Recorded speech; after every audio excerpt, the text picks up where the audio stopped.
Hola, ¿cómo están? Bueno, pues hoy vamos a tener nuestra última clase de esta semana. Acuérdense que estamos viendo cuál es la participación de México ante los acontecimientos internacionales.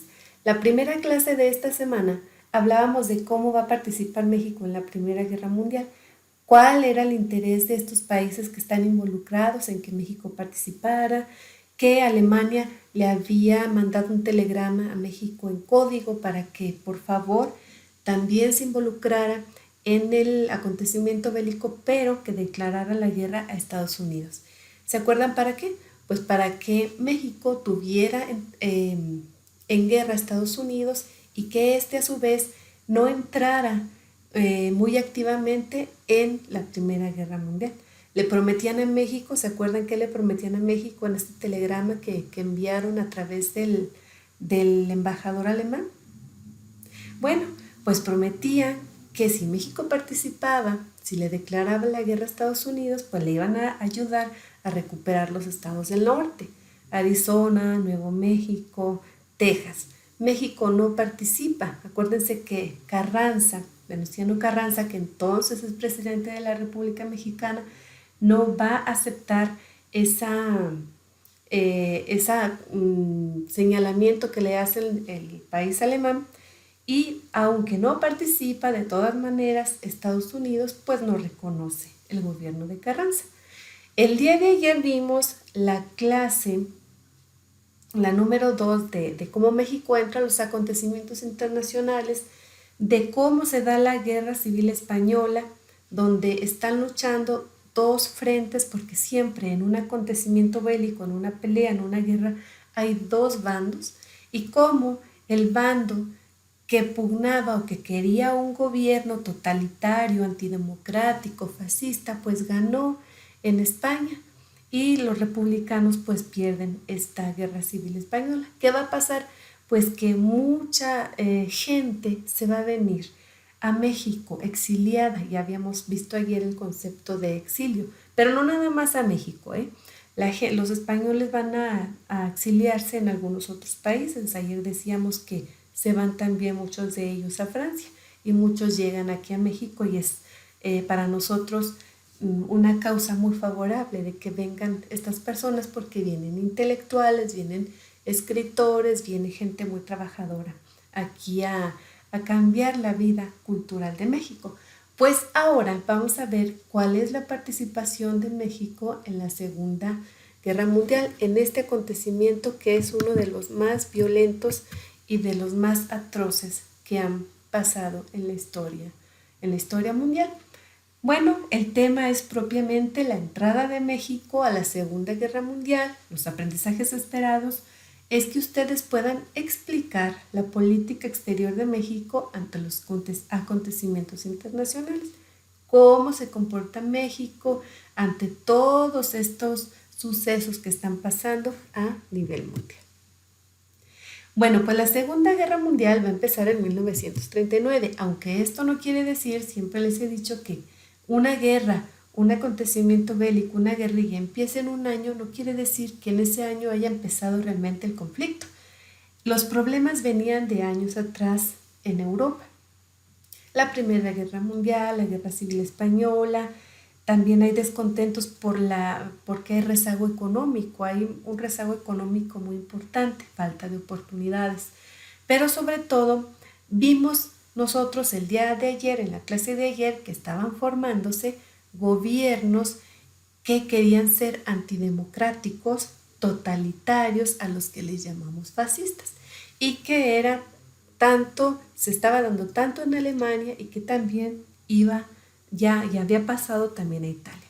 Bueno, pues estos gobiernos, sobre todo Alemania, va a querer extender este tipo de gobierno fascista, y lo que va a desencadenar propiamente el inicio de la Segunda Guerra Mundial va a ser precisamente que Alemania va a invadir a territorio polaco, va a invadir a Polonia. Cuando Alemania invade territorio polaco, se va a iniciar pues la Segunda Guerra Mundial. Y no nada más Polonia, va a ir controlando y va a ir sometiendo a otros países europeos. ¿Qué pasa? Bueno, pues que Francia va a entrar en ese conflicto y le va a declarar la guerra a Alemania. Ya tenemos 3 países ahí en la Segunda Guerra Mundial. Alemania, propiamente, Polonia y Francia, que va a declarar la guerra. Pero como ustedes saben, y se los acabo de decir, siempre en un conflicto tiene que haber 2 posturas, 2 bandos. Bueno, pues en la Segunda Guerra Mundial tenemos también dos posturas o 2 bandos. Una de ellas es las potencias del eje. Estas potencias del eje van a estar integradas por los países de Alemania, Italia y Japón. Acuérdense, Alemania e Italia son de gobiernos fascistas. Ya vimos ayer qué significa fascismo. Y también por Japón. Van a ser las potencias del eje.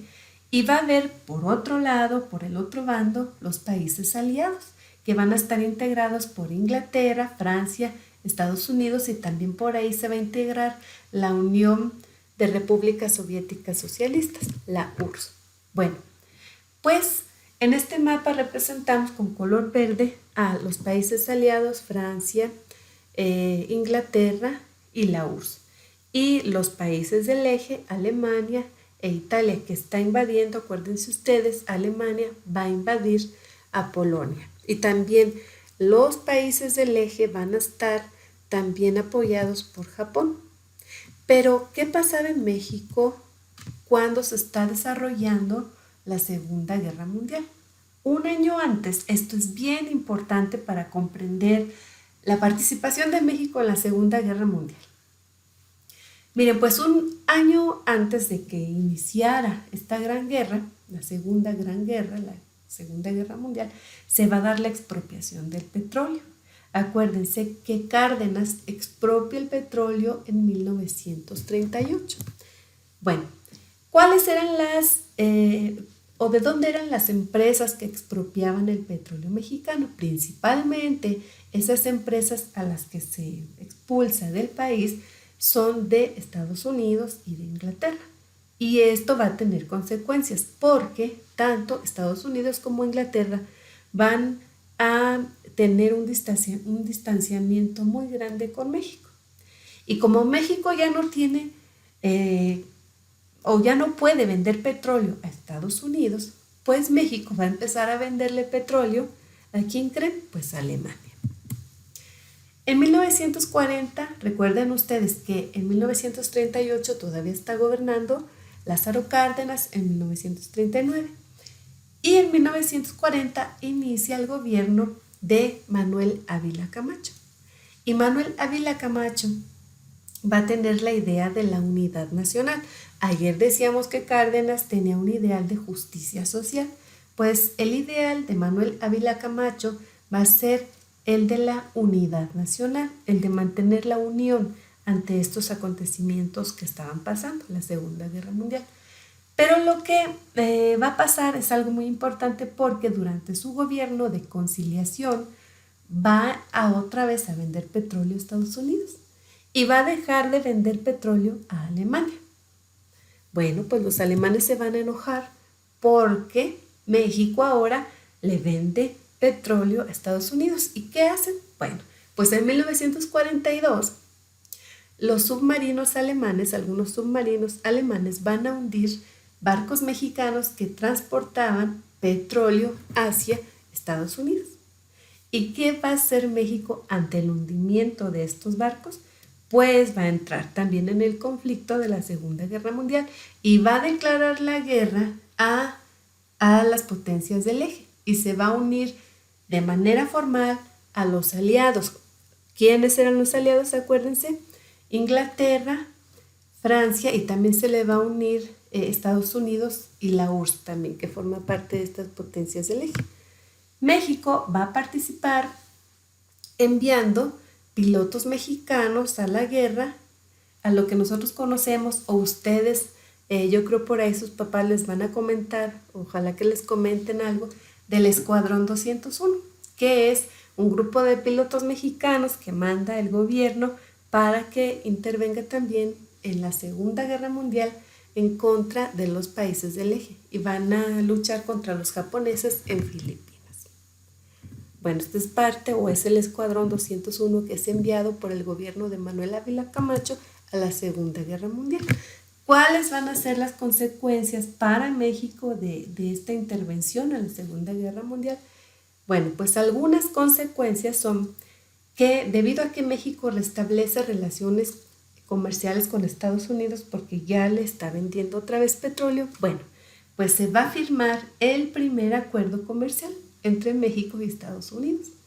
Bueno, pues Estados Unidos le va a otorgar concesiones a México para que pueda exportar sus productos y pueda importar. Es decir, que pueda vender productos a Estados Unidos, pero que también pueda comprarle. También había por ahí algunas líneas férreas que estaban ya en muy malas condiciones y no podía haber comercio interno aquí en México, pues Estados Unidos va a intervenir financieramente para rehabilitar las líneas ferroviarias más importantes que nosotros veíamos en algunas clases en la escuela, que van a ser entre las más importantes la de México-Laredo y de México-Suchiate. Estas fueron algunas consecuencias muy favorables para México, porque empieza a vender el petróleo, empieza un acuerdo comercial con Estados Unidos y también se va a reestructurar las principales vías de comunicación para transportar precisamente estos productos, aunque pues todo dentro de los acontecimientos históricos tiene también sus pros y sus contras. ¿Qué es lo que ustedes van a hacer de trabajo final que van a entregar el día sábado? Bueno, pues van a anotar en su cuaderno las causas favorables de la participación de México ante los acontecimientos internacionales. Estos que vimos, estas 3 clases de la semana. Como ejemplo, yo puse una consecuencia favorable, por ejemplo, de la Guerra Civil Española. ¿Cuáles fueron esas consecuencias favorables? Bueno, pues que trajo la llegada de intelectuales, escritores y artistas muy importantes que van a cambiar la vida cultural de México. Esa es una causa favorable de que se exilien aquellos españoles que huyen de un gobierno fascista. Esa es una consecuencia favorable. Ustedes van a anotar 6 causas. 2 de la Primera Guerra Mundial, 2 de la Guerra Civil Española y 2 causas favorables de la participación de México en la Segunda Guerra Mundial. Y nos vemos la semana que entra con nuestras siguientes clases.